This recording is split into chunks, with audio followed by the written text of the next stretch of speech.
అందరికీ ప్రైజ్‌లో నేను మీ sister Divya David. Welcome to నీ సన్నిధి ప్రోగ్రామ్.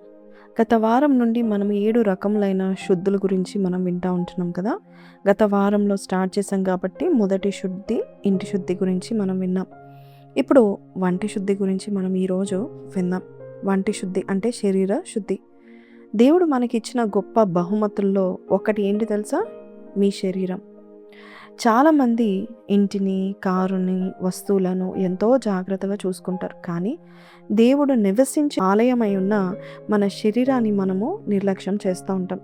అందుకే రెండవ శుద్ధి, వంటి శుద్ధి గురించి మాట్లాడాలని ఆశపడుతున్నాను. మనందరికీ తెలుసు, చిన్నప్పటి నుంచి మనకు చిన్నతనంలో స్కూల్కి వెళ్ళక ముందు నుంచి నేర్పించేది ఏంటంటే వంటి శుద్ధి.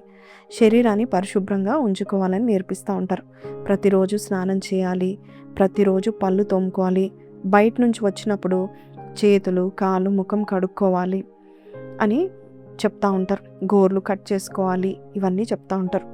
మీరు నిజంగా చెప్పండి, మీరు రోజు పళ్ళు తోముకుంటారా? ఎందుకు తోముకుంటారు? డాక్టర్స్ ఒక మాట చెప్తా ఉంటారు, prevention is better than cure. రోజుకి 10 నిమిషాలు పళ్ళు తోముకుంటే శుభ్రంగా తోముకుంటామంట. సో రోజుకి 10 నిమిషాలు మనము పళ్ళు తోముకోవడంలో, అలాగే ఇంకొన్ని నిమిషాలు మన యొక్క శరీరాన్ని శుభ్రం చేసుకుంటూ మనం గడుపుతూ ఉంటాం. సో ఎందుకు అంటే, రేపు మన పళ్ళు సరిగా లేకపోతే క్యావిటీస్ వల్ల బ్యాక్టీరియా చేరి మన శరీరాన్ని కూడా పాడు చేస్తూ ఉంటుంది. అలాగే మురికి బట్టలు కూడా అంతే. మురికి బట్టల్ని మనం ఏం చేస్తామో ఉతికి ఆరేసుకొని ఎండలో మళ్ళీ వేసుకుంటూ ఉంటాం. అదే బట్టలు వేసుకుంటే స్కిన్ ఎలర్జీస్ రావడమో, చెమట వల్ల మరి బ్యాక్టీరియా చేరడమో, లేక బయట మలినం ద్వారా, దుమ్ము ద్వారా మన శరీరానికి ఎలర్జిక్గా ఉంటాయి. అలాగే గోర్లు కూడా కత్తిరించుకుంటూ ఉంటాం. గోరులో మట్టి ఉండకుండా మనం కట్ చేసుకుంటూ ఉంటాం. జుట్టుని కూడా శుభ్రం చేసుకుంటూ ఉంటాం, తలస్నానం చేసుకుంటూ ఉంటాం. ఎందుకంటే అపరిశుద్ధత అనేది అనేక వ్యాధులకు కారణమవుతూ ఉంటుంది. దేవుడు ఎప్పుడు కూడా శుద్ధతను ఇష్టపడుతూ ఉంటాడు. అంతేకాదు, మొదటి కొరింథీ 3:16లో మీరు దేవుని ఆలయమై ఉన్నారు, దేవుని ఆత్మ మీలో నివసించుచున్నాడని మీకు తెలీదా అని మొదటి కొరింథీ 3:16లో మనం చూస్తూ ఉంటున్నాం. అవును, మన శరీరం అంట సాధారణ శరీరం కానే కాదు, పరిశుద్ధాత్మ నివసించే ఆలయం. అందుకనే మొదటి కొరింథీ 6:19-20 వరకు మనం చూసినట్లయితే, మీ దేహము దేవుని వలన మీకు అనుగ్రహింపబడి మీలోనున్న పరిశుద్ధాత్మకు ఆలయమై ఉన్నదని మీరు ఎరుగరా? మీరు మీ సొత్తు కారు, విలువ పెట్టి కొనబడిన వారు కనుక మీ దేహముతో దేవుని మహిమపరచుడి అని చెప్తున్నాడు. అవును, మన శరీరము మనది కాదు. మీరు మీ సొత్తు కారు, మన శరీరం మనది కాదు. అది దేవుడు మనకిచ్చిన లోన్. ఈ దేహము దేవుడు మనకిచ్చాడు కాబట్టి ఆయనకి తిరిగి మనము ఇవ్వాలి. సో ఇక్కడ దేవుని యొక్క వాక్యం సెలవిస్తుంది, మీ శరీరంతో దేవుని మహిమపరచాలంట. ఎందుకంటే చాలా విలువైన వారిగా దేవుడు మనల్ని చూశాడు. కాబట్టి ఈ దేహం, ఈ శరీరం దేవునికి మహిమ తెచ్చే విధానంగా ఉపయోగిస్తూ ఉండాలి. అందుకే పైన భాగంలో మొదటి కొరింథీ 6:16లో, జారత్వమునకు దూరంగా పారిపోడి, మనుషులు చేయు ప్రతి పాపము దేహమునకు వెలుపల ఉన్నది, కానీ జారత్వము చేయవాడు తన సొంత శరీరమునకు హానికరంగా పాపము చేస్తాడని కూడా జారత్వంని దూరపరచుకోమని చెప్తున్నాడు. 6:17లో అటువలే ప్రభుతో కలుసుకొనుడి, ఆయనతో ఏకాత్మ అయి ఉండడి. సో అందుని బట్టి మన శరీరం విషయంలో చాలా జాగ్రత్తగా ఉండాలి. ఎందుకంటే పాపము మన శరీరాన్ని పాడు చేస్తుందంట. అందుకే 2 కొరింథీ 7:1లో మనం చూసినట్లయితే, శరీరమునకును ఆత్మనకు కలిగిన సమస్త కల్మషం నుండి మనలను పవిత్రలుగా చేస్తుంది పరిశుద్ధాత్మ దేవుడు, ఆయన యొక్క వాగ్దానం. ఎందుకంటే ఈ శరీరంలో చేసే పాపం బట్టి మన శరీరాన్ని పాడు చేస్తుంది. సిన్ డిస్ట్రాయిస్ ద బాడీ, అది జ్ఞాపకం చేసుకోండి.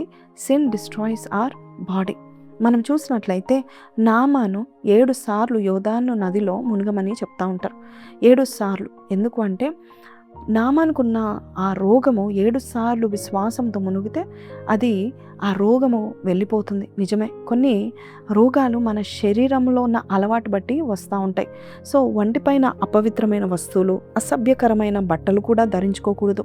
ఎందుకంటే మన శరీరంతో ఆయనను మహిమపరచాలి. ఎందుకంటే అపవిత్రత ఎక్కడ ఉంటుందో అపవాది అక్కడ ఉంటాడు. మళ్ళా చెప్తున్నాను, అపవిత్రత ఎక్కడ ఉంటుందో అపవాది అక్కడ ఉంటాడు. కాబట్టి మన బయట ఎంత శుభ్రంగా ఉండాలని చూస్తామో అలాగే బయట శుభ్రత కంటే కూడా లోపలి శుభ్రత చాలా ముఖ్యం. మన శరీరాన్ని ప్రతిరోజు మనం ఎలాగైతే శుభ్రం చేసుకుంటామో యేసయ్య ఒక గొప్ప సత్యాన్ని మత్తయి సువార్త 15వ అధ్యాయంలో 10-20 వరకు చాలా చక్కగా యేసు ప్రభు చెప్తా ఉంటున్నాడు. ఏంటంటే ఎలాగ ఉండాలి మీరు అంటూ, శరీరం విషయంలో ఎలాగ ఉండాలి, దురాలోచన, నరహత్యలు, వ్యభిచారములు, వేషగమనాలు, దొంగతనములు, అబద్ధ సాక్ష్యములు, దేవదూషణములు హృదయంలో నుండే వస్తుంది. ఇవే కదా మనిషిని అపవిత్రపరచును. కానీ చేతులు కడుక్కొనక భోజనము చేయటం మనిషిని అపవిత్రపరచదు. అంటే దేవుని యొక్క వాక్యము ఏం సెలవిస్తుందంటే, యేసయ్య ఏం చెప్తున్నాడంటే, మనం ఏదైతే మన శరీరంతో చేస్తున్నాం, దురాలోచనలే, నరహత్య, వ్యభిచారం, వేషగణములు, దొంగతనం, అబద్ధ సాక్ష్యములు, దేవదూషణలు కూడా మనల్ని అపవిత్రత చేస్తుందంట. అంతేకాదు నోటిలోకి పోవునదంతా కడుపులోనికి బహిర్భూమిలో విడవబడును, కానీ నోట నుండి బయటకు వచ్చేవి హృదయంలో నుండి వస్తున్నాయి. కాబట్టి ఇవే మనిషిని అపవిత్ర పరుస్తున్నాయని యేసయ్య లూకా 15:18-19 నుండి దేవుడు మనతో మాట్లాడుతూ ఉంటున్నాడు. కాబట్టి మనిషిని అపవిత్ర పరిచేది బయట నుండి లోపలికి వెళ్ళేది కాదు అని చెప్తున్నాడు. లోపల నుండి బయటికి వచ్చేవే. ఇందాక చెప్పినట్టు చెడు ఆలోచనలు, వ్యభిచారం, దొంగతనం, హత్య, అసూయ, దురాశ, మోసం, అహంకారం, అసభ్య మాటలు ఇవే మనిషిని అపవిత్రపరుస్తాయని చెప్తున్నాడు. అందుకే లూకా 6:45లో కూడా మనం చూసినట్లయితే ఇక్కడ యేసుప్రభు ఏమంటున్నాడంటే, సజ్జనుడు తన హృదయమును మంచి ధననిధిలో నుండి సద్విషయములను బయటికి తెచ్చును, దుర్జనుడు చెడు ధననిధిలో నుండి దుర్విషయములను బయటికి తెచ్చును. హృదయము నిండి ఉండు దాన్ని బట్టి ఒకని నోరు మాట్లాడుతుంది. మాటల విషయంలో కూడా మనము చాలా జాగ్రత్తగా ఉండాలంట. మాటలు కూడా మనల్ని అపవిత్రపరుస్తాయంట. అందుకనే కొన్ని మాటలు విషయంలో మనము ఎలా ఉండాలంటే, మన దేవుడు మనలో ఉన్నాడని, ఆయన వింటున్నాడని, ఆ మాటలు కూడా మనల్ని అపవిత్రపరుస్తాయని, విమర్శలు, శాపాలు, అసభ్య మాటలు, అబద్ధాలు, తిట్లు, వీటన్నిటిని కూడా మనము చూసినట్లయితే మనల్ని అపవిత్రపరుస్తుందంట. మన మాటలు మనల్ని అపవిత్రపరుస్తుందా? ఎస్. అందుకే మార్కు 7:20లో మనుషుని లోపల నుండి బయలు వెళ్ళున్నది మనిషిని అపవిత్రపరచదు. లోపల నుండి అనగా మనుషుల హృదయములో నుండి దురాలోచన, జారత్వములు, దొంగతనం, నరహత్యలు, వ్యభిచారం, లోభములు, చెడుతనమును, కృత్రిమములు, కామవికారములు, మత్సరమును, దేవదూషణను, అహంభావము, అవివేకము వచ్చును. ఈ చెడ్డవన్నీ లోపల నుండే బయలు వెళ్ళి మనుషుని అపవిత్రపరుస్తుందని యేసయ్య చెప్తున్నాడు. అవును, హృదయంలో నుండి వచ్చినది మనల్ని అపవిత్రపరుస్తుందంటే బయట నుండి కాదు. సో మనం బయట అయితే శుద్ధీకరించుకుంటామో చాలాసేపు గడుపుతూ ఉంటాం, కానీ ఇవన్నీ శుద్ధీకరించుకొని దేవుడు మనకి చెప్తా ఉంటున్నాడు. అంతేకాదండి, ఇంకొకని నేను చెప్పనా, మన శరీరాన్ని పాడు చేసేవి బయట నుండి ఎలాగైతే వస్తున్నాయో అలాగే కొన్ని అలవాట్లు కూడా మన శరీరాన్ని పాడు చేస్తాయి. దేవుడిచ్చిన శరీరాన్ని మనమే నాశనము చేసుకోకూడదు. చాలామంది మద్యం తాగుతారు, ధూమపానం, స్మోకింగ్ చేస్తారు, పొగాకు, గుట్కా, డ్రగ్స్. ఇవి ఆరోగ్యాన్ని మాత్రమే కాదు, ఆలోచనల్ని, కుటుంబాలను, ఆర్థిక పరిస్థితిని, ఆధ్యాత్మిక జీవితాన్ని కూడా దెబ్బతీస్తూ ఉంటాయి. ఈ యొక్క అలవాట్లు, మద్యం అలవాటు, స్మోకింగ్, పొగాకు, గుట్కా, డ్రగ్స్, ఇవి బానిసలుగా చేస్తాయి మనల్ని. దేవుడు మనల్ని బానిసలుగా కాదు, స్వతంత్రులుగా దేవుడు జీవించాలని కోరుకుంటున్నాడు. కాబట్టి మన అలవాట్లు, మన దురాలోచనలు, జాగ్రత్త, దొంగతనమే కాదు, ఇంకోటి కూడా చెప్తాను. నువ్వు ఏదైతే మద్యం తీసుకుంటున్నావో అది ఆధ్యాత్మిక జీవితాన్ని దెబ్బతీస్తుంది, ఆర్థికంగా నీ పరిస్థితిని పాడు చేస్తుంది, ఆలోచన నీ కుటుంబాన్ని కూడా పాడు చేస్తుంది. సో ఇది చాలా జాగ్రత్తగా ఉండమని చెప్తున్నాడు. అంతేకాదు తినే విషయంలో కూడా దేవుడు కొన్ని ప్రమాదాలు చెప్తున్నాడు. బైబిల్ కొంతమంది విగ్రహంగా, బైబిల్లో కొంతమంది ఆహారాన్ని కూడా విగ్రహంగా మార్చుకుంటారు. వారి కడుపే వారి దేవుడు అంట. సో దేవుడు చెప్తా ఉంటున్నాడు, సెల్ఫ్ కంట్రోల్ బోధిస్తూ అనవసరమైనది లేక మించిగా తినడము అనారోగ్యానికి కారణమవుతూ ఉంటుంది. ఆహారం కూడా అనవసరంగా ఎక్కువగా ఏది తీసుకున్నా షుగర్ వ్యాధి మీకు తెలుసు, సాల్ట్, ఉప్పు, కారాలు ఎక్కువ తినడం వల్ల ఏమవుతుంది మీకు తెలుసు. అంతేకాదు షుగర్ వల్ల ఏమవుతుంది మీకు తెలుసు, స్వీట్స్ ఎక్కువ ఇష్టపడుతూ ఉంటారు, అతిగా తింటూ ఉంటారు, అతిగా అన్నం తీసుకుంటూ ఉంటారు, అతిగా చెడు జంక్ ఫుడ్స్ తీసుకుంటారు. సో ఇవన్నీ కూడా జ్ఞానం కాదు. మన శరీరాన్ని దేవుని సేవ చేయడానికి, ఆరోగ్యంగా ఉంచుకోవడానికి మన ఆహారంలో కూడా కొంత డిసిప్లిన్ మనకు చాలా అవసరం. శుభ్రపరచుకోవడానికి మనము ఎన్నెన్నో చేయాలి. సో శరీరాన్ని నిర్లక్ష్యం చేయడం కూడా జ్ఞానం కాదు. అంతేకాదు లైంగిక పవిత్రత కూడా దేవుడు కోరుకుంటా ఉంటున్నాడు. వ్యభిచారం నుండి పారిపోండి అంటున్నాడు. ఇతర పాపాలైతే బయట నుండి జరుగుతాయి, కానీ వ్యభిచార పాపం అయితే నీ శరీరానికి నీవే వ్యతిరేకంగా పాపం చేస్తున్నావు.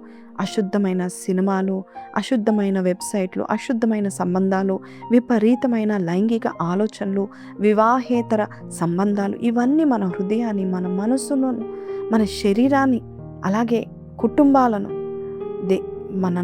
మనము పాడు చేసుకుంటూ ఉంటాం. కొన్నిసార్లు శారీరక అనారోగ్యాలు వీటి వల్ల కూడా వస్తూ ఉంటాయి. సో దేవుడు మనల్ని పవిత్రంగా జీవించమని కోరుతూ ఉంటున్నారు.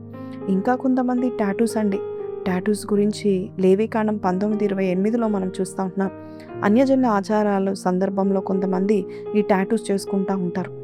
ఈ వచనంలో మనకి దేవుడు ఏం బోధిస్తున్నాడంటే, ఈ టాటూస్ ఎందుకు చేసుకుంటున్నావు? దేవుని మహిమపరచు, నీ శరీరంతో దేవునికి మహిమగా ఉండాలి. దేవుడు నిన్ను చేశాడు, చక్కగా చేశాడు, ఈ టాటూస్ ఎందుకు అంటున్నాడు. అంతేకాదు ఇంకో కొంతమంది శరీరాన్ని పాడు చేసుకుంటారు. లవ్ ఎఫైర్స్లో ఉండి బ్లేడ్తో కోసుకుంటారు. శరీరాన్ని ఎంతగా చేసుకుంటారంటే శరీరం నిండా మచ్చలు వేసుకుంటూ ఉంటారు.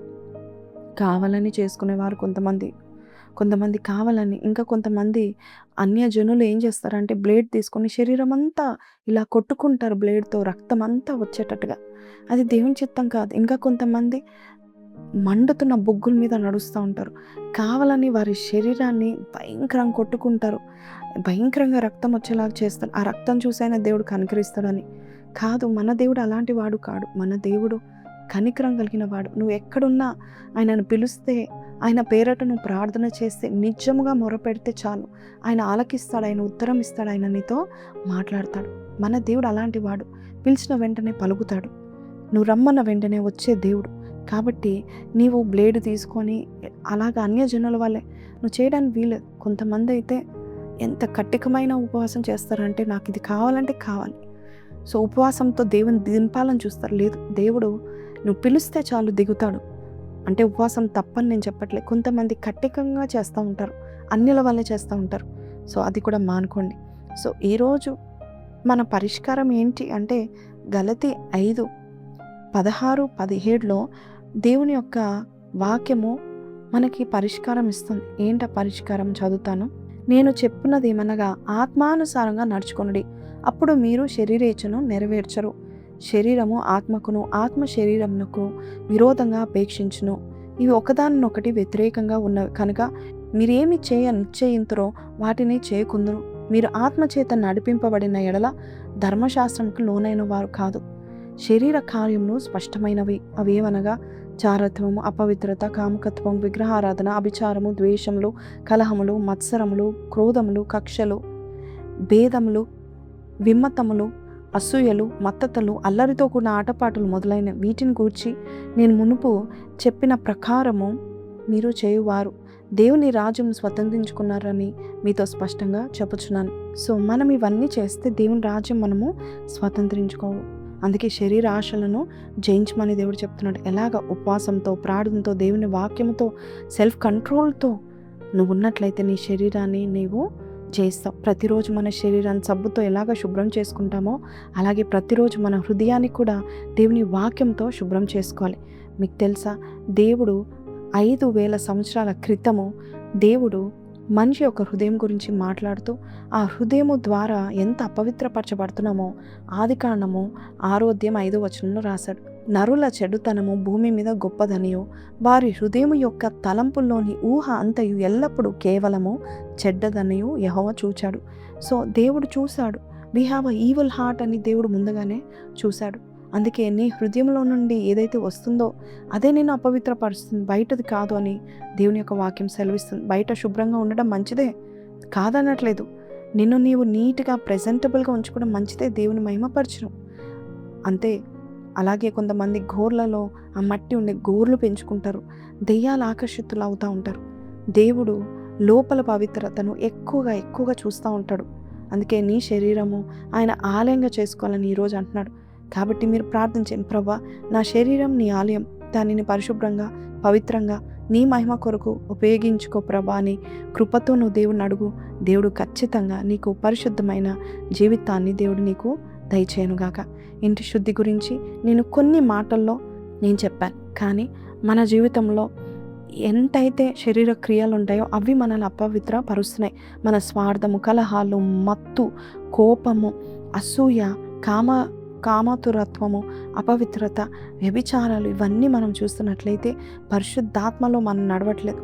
కాబట్టి ఈరోజు దేవుడు అంటున్నాడు, లోపల పరిశుద్ధత దేవుడు కోరుకుంటున్నాడు. ఈ వంటి శుద్ధి, శరీర శుద్ధి, శరీరాన్ని పరిశుభ్రంగా ఉంచుకోవడం ఎంత ముఖ్యమో మన ఆత్మ, మన హృదయం కూడా అంత శుభ్రంగా ఉంచుకుంటే మనకి ఎటువంటి రోగాలు కానీ, అనారోగ్యము కారణమైన జీవన శైలిని విడిచిపెట్టి లైంగిక పవిత్రతను కాపాడుకుంటూ శరీరం పైన దేవునికి ఇష్టమయ్యే నిర్ణయాలు మనం తీసుకుంటూ ఈ యొక్క భయంకరమైన టాటూలు అంటూ శరీరాన్ని పాడు చేసేవి ఏదైనా మనలో ఉన్నట్లయితే అవి కొట్టి వేసి దేవుని ఆలయంగా మన శరీరాన్ని పరిశుద్ధంగా కాపాడుకుందాం.